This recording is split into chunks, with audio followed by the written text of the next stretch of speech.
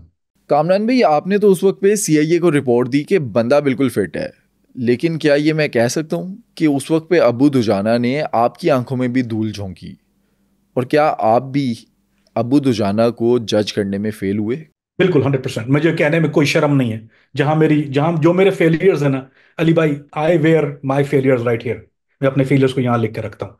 जो मेरी जितनी, आपने कभी मुझसे ये नहीं सुनेंगे कि ओ जी मैं, जहां गलतियां हैं वहां हैं, जहां कोताहियां हैं, जो मेरी जिंदगी कोताही, मुझे उसे बोलने में आर नहीं है कभी। तो जो, ये आपकी बात बिल्कुल ठीक है कि ये मेरा वन ऑफ द फेलियर्स।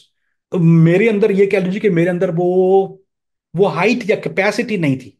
एक एक एक मैं मिसाल दे के वजह करता हूँ, मेरी आदत है मिसाल दे के, क्योंकि बहुत से लोग शायद कभी हमारी बातों को समझते नहीं, और बहुत सी दफा मिसाल दे के समझना पड़ता। तो मैं एक दफा एक कॉन्सर्ट में गया अली भाई, जाकिर हुसैन तबला नवाज के कॉन्सर्ट में। तो मैंने उससे एक चीज सीखी। वो माइक को चेक कर रहा था, थोड़ी थोड़ी देर में माइक को चेक कर रहा है और आवाज सुन रहा है, माइक को चेक कर रहा है, आवाज सुन रहा है। तो मैंने बोला जाकिर भाई क्या कर रहे हैं, आधा घंटा हो गया। तो बोलता है यार, ये जो इक्विपमेंट है ना, ये बहुत अच्छा है, इसमें कैपेसिटी नहीं है मेरे तबले को टैली करने की। मैंने एक चीज सीख ली। सो कुछ चीजें अच्छी तो होती हैं लेकिन उनकी कैपेसिटी नहीं होती। मेरी कैपेसिटी उनकी कैपेसिटी से बहुत कम थी। मेरे अंदर काबिलियत तो थी, लेकिन इतनी काबिलियत नहीं थी कि उस लेवल के आदमी को जज कर सकूं। I been judging lot lesser guys back back then. So जब इन्होंने, he was a much more stronger, a lot better guy than I was, and lot smarter than I was. So yes, to answer your question, that was my absolute failure. वैसे इनका master plan क्या था? इनका master plan उस वक्त तक ये था, और इनके पास, इनको पता था कि ये चाहते तो शायद जॉर्डन के अंदर वो, ये जॉर्डन बेस पे हमला कर सकते थे। इनके पास कैपेसिटी थी उस वक्त, इनके पास क्लियरेंस भी था, इनके पास सब चीज मौजूद थी। इन्होंने उसको नहीं किया। ये चाहते थे कि बड़ी कार रिजर्व लगाएं, और वो कार रिजर्व जो आज तक कभी नहीं लगी दुनिया में। वो सीआईए के 6 best agent, station chief, area chief, कभी नहीं हुआ अली भाई, ये कभी नहीं हुआ। इनको, उनको हलाक करना था। मुमकिन ही नहीं है ना। आप can you imagine this thing यार। आप आर्मी बेस के पास नहीं गुजरे, सीआईए बेस तो अनहर्ड ऑफ। लेकिन शख्सियत इनकी, अब आप बोले मेरे जैसा आदमी मुतासर हो गया। मैं, मुझे 27 साल से ज्यादा का अरसा हो गया ये काम करते हुए। I was impressed. तो आप इमेजिन कीजिए, वो गोरे तो बहुत डिफरेंट ब्रीड है। मैं तो जबानें भी बोलता हूं ना, मैं तो माहौल भी समझता हूं। ये वो गोरे हैं जो जो स्टेशन के लिए काम करते हैं, इनकी कैपेसिटी बहुत लिमिटेड होती है। आप कहते हैं सीआईए से, ये सीआईए मैंने बहुत देखे हैं यार, मुझे पता है कितने उल्लू के पट्टे होते हैं। मैंने जिंदगी गुजर गई देखते हुए। अगर उल्लू के पट्टे ना होते तो मेरे और उसके जैसे आदमी आज यहाँ आपके सामने बैठ के बात कर रहे होते, या वो उसने बेस उड़ा दी होती। तो ही देयर इज ऑलवेज अबू होता है किसी के सामने, और गोरों की स्ट्रीट स्मार्ट नहीं होते। He was very street smart, और that's why I come in a picture. So इन्होंने जो काम किया वो इस वजह से किया कि ही हैड हिम। उन्होंने, मास्टर प्लान जो था वो उनका यही था, और उन्होंने अपने मास्टर प्लान को ये किया कि वो उन्होंने सीआईए बेस को उड़ा के रख दिया। और वो एक बहुत अजीब कहानी है। उसके बाद उन्होंने किस तरह से किया, क्या किया, और इनकी दुआ, और ये जो मैं बता दूं अली भाई, ये दुआ मांगते थे ना, इन्होंने कहा था, ये ऑन द रिकॉर्ड है, कि इन्होंने एमल जवाहिरी को, शेख एमन को, उन्होंने ये कहा था कि मैं ये चाहता हूं कि जब मैं इस काम को अदा करूं, जब मैं इनकी बेस को उड़ाऊं, तो मेरे सिर्फ बम ना हो, मेरे जिस्म की हड्डियां के जो किरचे हैं ना, जो मेरे दांत और मेरे जिस्म की जो हड्डियों के किरचे हैं, वो बम बन के इन सीआईए एजेंट को लगे। यानी मेरे, मुझे सुकून नहीं मिलेगा अगर सिर्फ मैंने बम मार दिया और वो फट गया, मुझे नहीं होगा। मैं ये चाहूंगा कि मेरे जिस्म की हड्डियां जो है ना, यानी मेरे जिस्म की हड्डी, वो इनके गलों में घुस घुस जाएं और उनको हलाक कर दें। This is what is dream, और एग्जैक्टली यही हुआ था। एग्जैक्टली यही हुआ। जो स्टेशन चीफ के ऊपर जिन्होंने ऑटोप्सी रिपोर्ट की है, और मेजोरिटी ऑफ एजेंट, वो they found his bone fragments inside their neck portions, इनके चेहरे के ऊपर और चेस्ट के ऊपर, वो इनकी हड्डियां थी जो पंचर वोंड की हैं जिसके ऊपर मेनली। अच्छा, वैसे ही इन्होंने अपना प्लान ये एग्जीक्यूट कैसे किया?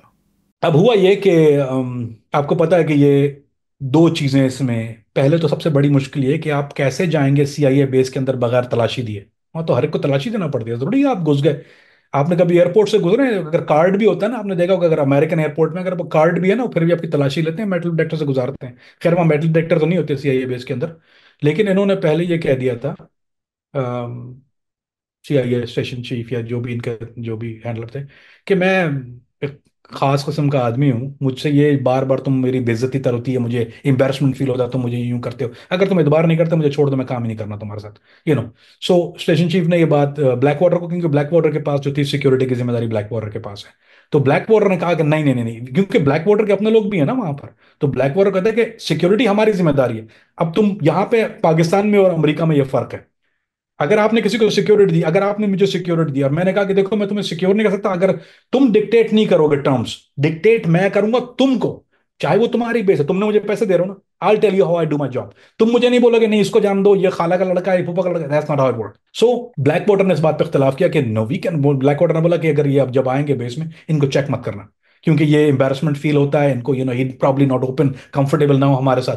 ब्लैक वाटर ने बोला नो वी हैव टू, क्योंकि एक नॉट ओनली यू, अगर खुदा ना खास्ता इसने कुछ किया तो हमारे लोग भी तो है ना यहाँ पे, I mean they are doing performance security, वो पहले निशाना बनेंगे इस बात का। तो ये इस पे काफी फटा हुआ ब्लैक वाटर ने, इन्होंने बोला कि हम तुम्हें फारिग कर दें, मतलब फारिग कर दो कोई मसला नहीं। तो खैर काफी जिग जिग के बाद डीसी से कॉल आया, फिर उन्होंने एरिक प्रिंस को कॉल किया, जो जो ब्लैक वाटर का चीफ, उसने बोला कि we can not have a very important guy, बहुत इंपॉर्टेंट आदमी हमारे पास आता है डीब्रीफिंग के लिए, we can not let him check. So इस तरह तो ये हर्डल इन्होंने कंप्लीट कर ली, इन्होंने टर्म्स रख दी थी कि मुझे चेक वेक मत करना। पहली बात तो ये। दूसरी बात थी जैकेट।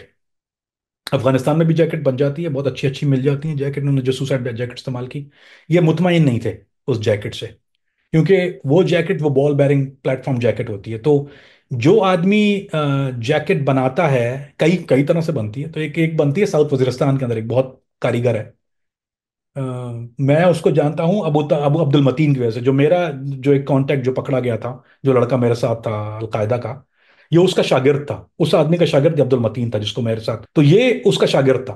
वो आदमी जो था वो यानी बोलते हैं बाबा जैकेट था। यानी आप बोलते हैं ना कि एक तो होता है टेलर, आपका एक होता है डिजाइनर, डिजाइन, तो इन्होंने जाके उसने उसको मिले, और उसको मिलवाने वाले दो थे, वो हकीमुल्लाह महसूद थे, हकीमुल्लाह महसूद से उन्होंने कांटेक्ट किया, हकीमुल्लाह महसूद के साथ उनकी मीटिंग भी हुई, बैठते भी थे साथ में। तो हकीमुल्लाह ने उनको बोला कि, उन्होंने बताया हकीम, उस वक्त हकीमुल्लाह को पता था कि ये क्या करने जा रहा है, और हकीमुल्लाह को पता, नीचे के किसी लोगों को नहीं पता था।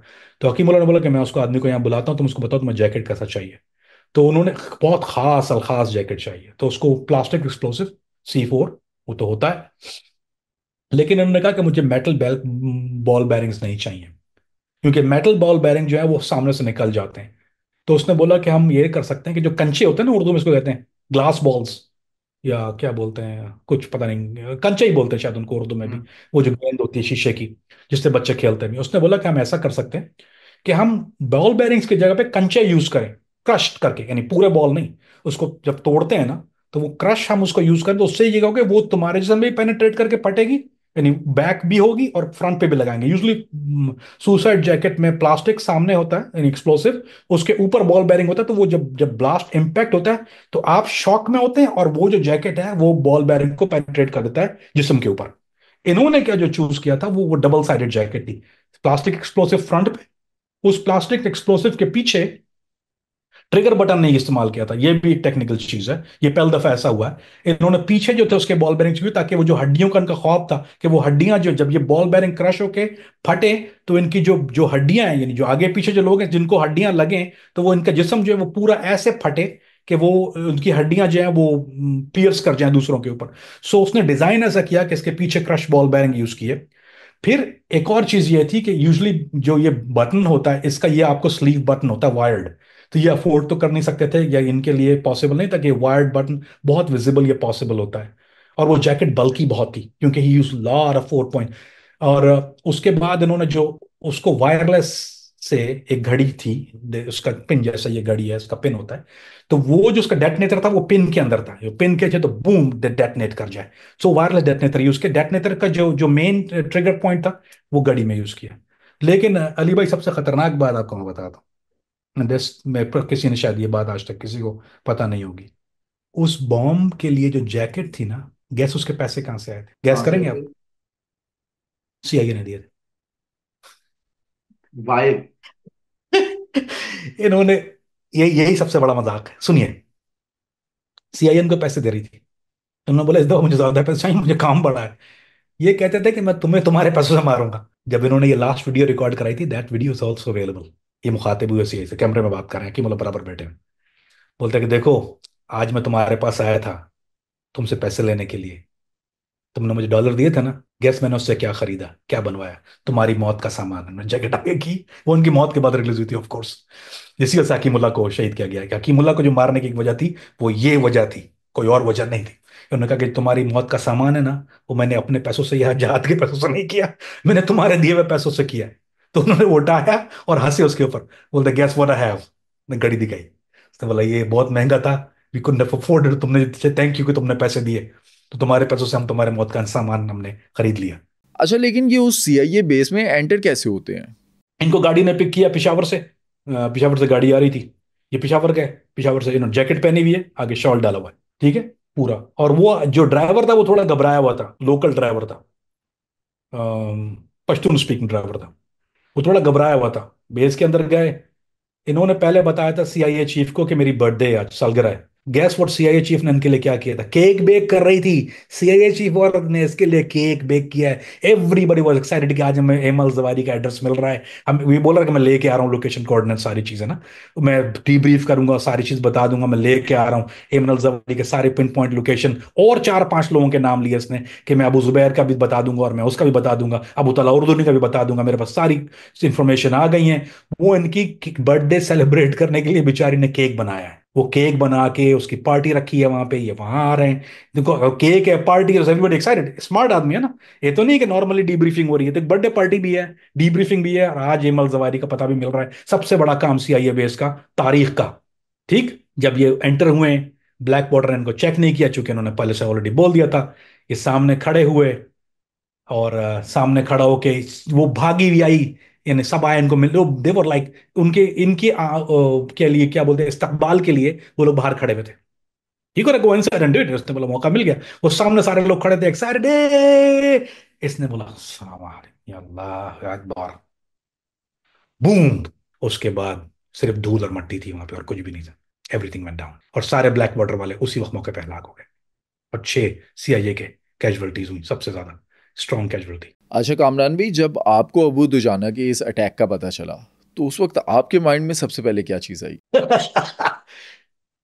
मैं वो बात तो नहीं कहूंगा, मेरे का ओ फक, इसको बीप कर दिया, ओ फक, ये आई थी मेरे माइंड में, पहला जुमला मेरा मुंह निकला। जब मैंने मेरा सांस ऊपर, मुझे मैसेज आया ना, बोलता है कम टू द चैनल, या ना क्लिक किया, यानी एक खास चैनल होता है हमारा, उसने बोला कम टू द चैनल, और उसने मुझे जब लाइन भेजी, suicide attack Abu Dujan al Khurasani, oh fuck, I was cold, मेरे हाथ पैर दोनों ठंडे थे। कोर्स मेरा फेलियर, मेरा पहला बड़ा फेलियर। और उसके बाद भी किए, ऐसा नहीं और नहीं, बहुत किए। ये पहला बड़ा फेलियर था मेरा। हालांकि oh shit, and I am sorry, I had to make the call. फिर मुझे बुलाया गया न्यूयॉर्क में, डीब्रीफ में, तक गालियां पड़ी मुझे। तो बोला, मेरी कैपेसिटी नहीं है बाबा, तुमने मुझे बोला, I the best I could do, इससे ज्यादा क्या कर सकता था मैं? I give you what I had. I didn't tell him, he's good guy. I tell him he's a smart guy. He didn't smart, अगर smart नहीं हो, what I said wrong. तो मैंने तेरा लफ्जों से खेला वहां जाके, ली भाई। मैंने कहा मैंने क्या कहा था, स्मार्ट है ना, क्या नहीं है स्मार्ट, कुत्ते का बच्चा है, बेवकूफ है। That's what it is. He's a smart guy. He did it. He was, अगर मैंने बोला dumb guy, then it would be different. He's a smart guy. He did it. So, खैर, I got a little bit trouble, लेकिन it was, it is what nature of business, भाईजान। America को कितना बड़ा नुकसान हुआ इससे, और अमेरिकन अथॉरिटीज़ का क्या रिस्पॉन्स था इस पर? अमेरिका को इतना नुकसान ये हुआ कि आज तक भी जॉर्डन इंटेलिजेंस से ये आदमी नहीं लेते। पहली बात तो ये, कोई भी इंटेलिजेंस ही बोले ना हमारे पास रिक्रूट है, वो फक ऑफ। पहला नुकसान। दूसरा नुकसान, अब ये उसके बाद से किसी पर ट्रस्ट नहीं करते, आउट रिक्रूटिंग में नहीं, आउटसोर्स नहीं करते वर्क काम को। इसके बाद बेस में किसी को नहीं बुलाते, डीब्रीफ नहीं होती, कानून चेंज हो गया, एक टाइम पे 2 एजेंट मैक्सिमम होते हैं, 6 नहीं होते, पहले 6 होते थे, 2 होते हैं। पूरा स्ट्रक्चर चेंज हो गया पूरी। अब आप सोचिए 50 आदमी कॉल कर रहे हैं इंफॉर्मेशन के साथ, 50 में से 10 तो अच्छे होते हैं, चलो 5 अच्छे होते हैं, वो 5 भी गए, अब कोई ट्रस्ट नहीं है। मैं भी किसी को लेके आऊंगी, ये this guy this and this, यहाँ से आया है, मैं रिक्रूट कर रहा हूँ, मैं अमेरिकन, ये लेके आ, ना बाबा ना, बैकग्राउंड स्ट्रक्चर नहीं है मेरा, तो बैकग्राउंड स्ट्रक्चर क्रिमिनल थे ना बिफोर, यानी I was working for the criminal entities way before. तो अगर मैं भी नहीं तो शायद मुझे भी लात पड़ जाती, बाहर कर देते। अलकायदा को क्या फायदा हुआ?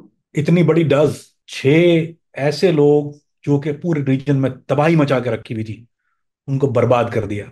आज तक ऐसी बेस दोबारा बिल्ड नहीं हुई है। आपके ख्याल में, अगर मैं वो, चल मेन बात कह देता हूं खुल के, अमेरिका का इनखला ना होता अफगानिस्तान से, अगर वो बेस प्लास नहीं होती, इनके पास स्ट्रक्चर नहीं था वहां, दोबारा बिल्ड नहीं कर सकते थे, they could never rebuild it, जो what they lost they could be rebuild. Agent जाते हुए डरता था, पहले तो ऐसे घूमते थे, बाप का घर एयरफोर्स बेस में घूमते थे। उसके बाद सीआईए का इन्फ्लुएंस बहुत कम हो गया, मिलिट्री पर रिलाई करने लगे, चीजों वो स्ट्रक्चर पूरा बर्बाद हो गया। They were not getting enough out of it. जब आप इनफ नहीं ला रहे हो, कांग्रेस आपको अप्रूवल थोड़ी देगा कि आप बेटर हो वहां पर। ये तो कहने की बात है, मुझे बाइडन निकाल दिया ना, they didn't have a structure, infrastructure बर्बाद कर दिया था, पूरी दुनिया का बर्बाद कर दिया। तो वो it couldn't B rebuild what it was built. अगर ये बेस तबाह ना होती तो अफगानिस्तान से कभी अमेरिकन इनखला नहीं होता, मार्क माई वर्ड। बैकएंड में तो इनके माइंड में जो फ़लस्तीन के अंदर जुल्म सितम हो रहे थे वो सब चल रहा था, जिसकी वजह से ये अलकायदा का हिस्सा बने और अमेरिका से बदला भी लिया। लेकिन क्या अमेरिका से बदला लेना ज़्यादा आसान है इसराइल से बदला लेने में, या इसराइल के खिलाफ कार्रवाई करने में?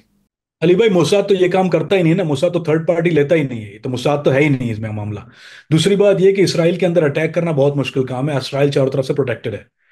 ठीक है, इसराइली की बेस तो नहीं थी वहां पर, दुनिया में कहीं ऐसी होती हैं, मोसाद की बेसिस तो नहीं है जगह जगह पर कि आप इनको हिट कर सकें। ये तो एक जगह पर है, ये एक जगह पर किला बंद हुए हुए।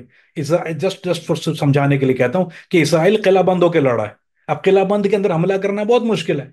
अमेरिका जो है वो खुल के इधर भी लड़ा है, उधर भी लड़ा है, इधर भी लड़ा है, इधर भी लड़ा है, हिट हिट हिट, इराक में हिट किया, इधर हिट किया, उधर हिट किया। तो जो सामने दुश्मन है, उसको आसान हिट करना आसान है, किला बंद वाले को बहुत मुश्किल है। तो हाँ, आपका जवाब बहुत मुश्किल है। मोसाद को आप प्रिंट पेनिट्रेट नहीं कर सकते, मोसाद को आप हिट नहीं कर सकते, इट डोंट हैपन। ऑल्दो इनकी बेस हिट हुई है एक हजबुल्ला के थ्रू, लेकिन वो कोई कोई सिग्निफिकेंट डज नहीं पहुंची अभी तक उनको। So to answer your question, it's very very difficult. Ali भाई, लोगों ने ये, मैं अलकायदा के उन लोगों के साथ था जो, जैसे का मैंने नाम लिया अब, मोहम्मद अहमद अल सैयद अल इब्राहिम, वो इस असल में इसराइल के अगेंस्ट काम कर रहा था, वो चाह रहा था इसराइल को पेनिट्रेट करना, तो उसके साथ मैं उन प्लानिंग्स में मौजूद था। अली भाई, never work, we try to send guys in. उस वक्त हम लोगों ने कश्ती से भी भेजने की कोशिश की है तेल अबीब की हद तक, यानी हमने कोशिश किया कि बोट के थ्रू भेज सकें इजिप्ट से मुजाहिदीन को, तो वो भी एक्सेस नहीं मिला था हमें। So I was part of it for very long time. So it's very very difficult भाई। अगर अबू दुजाना को वन वर्ड या वन लाइन के अंदर एक्सप्लेन करना हो तो उनके बारे में आप क्या कहेंगे? एक लफ्ज से तो मेरा ख्याल है we can not justify it, but uncredible, incredible, not a human, या उर्दू में कहें तो अल्लाह के कुछ खास लोग होते हैं। That was it. अच्छा, वैसे क्या हम ये कह सकते हैं कि अबू दुजाना दुनिया के खतरनाक तरीन इंसानों में से एक थे? अगर आप टॉप 5 पे बनाए तो मैं इनको नंबर 2 कहूंगा। नंबर 1 पर कौन होगा? शेख हुसैन। सीआईए की बेस में घुसकर उन पर अटैक करने के बाद उसामा बिन लादेन का क्या रिस्पॉन्स था? नहीं, मैंने फिर उसके बाद जो है वो बहुत दूर इख्तियार कर ली थी हर चीज़ों से, मैं खामोश हो गया था हर चीज़ से, क्योंकि मेरा फेलियर था। सो आई हैड टू खुद अलाइन, मैं खुद अलाइन हूँ उसके बाद। तो ना। अबू दुजाना की ब्रेवरी के बारे में आपका क्या कहना है? हमें कमेंट सेक्शन में बताएं।